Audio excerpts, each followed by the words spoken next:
Welcome. In front of me I have a Xiaomi Watch 2 and I'm gonna show you how to enable and how to disable the Do Not Disturb mode on this watch. First we need to wake up the screen on our watch, and you can do it by pressing any of the buttons. Once you wake up the screen, you should see the current watch face, the home screen, and you can swipe up on the screen to open the quick panel. Once you open the quick panel, you should see a bunch of icons, and one of them should be the Do Not Disturb mode icon, the one that looks like the moon. And to enable the mode, you can simply tap on this icon. It will open the list of durations, and we have turn on for 1 hour, turn on for 4 hours, and custom. If you select turn on, it will turn on the mode, and it will stay enabled until you disable it. If you select turn on for 1 hour, it will turn on the mode, and it will turn off automatically after 1 hour. And if you select turn off, or rather turn on for 4 hours, it will stay on for 4 hours and then turn off automatically. And the custom option allows you to make a schedule for your Do Not Disturb mode. So basically it will turn on automatically at certain hour and then turn off automatically at certain hour.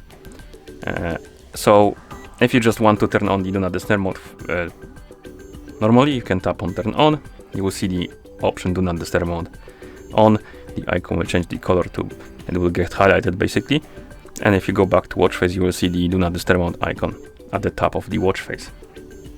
And if you want to disable the mode, open the quick panel, tap on the icon, you will see the Do Not Disturb mode off message, and the icon from the top of the watch face will disappear, and this icon on quick panel will go back to the gray color.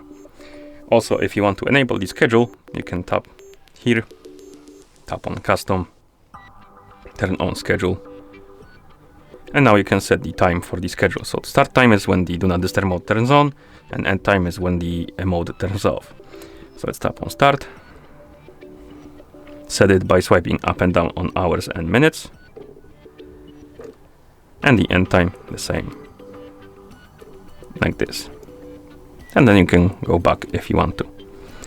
Okay, and that's how you enable and how you disable the Do Not Disturb mode on this watch. Thank you for watching. If you found this video helpful, please consider subscribing to our channel and leaving the like on the video.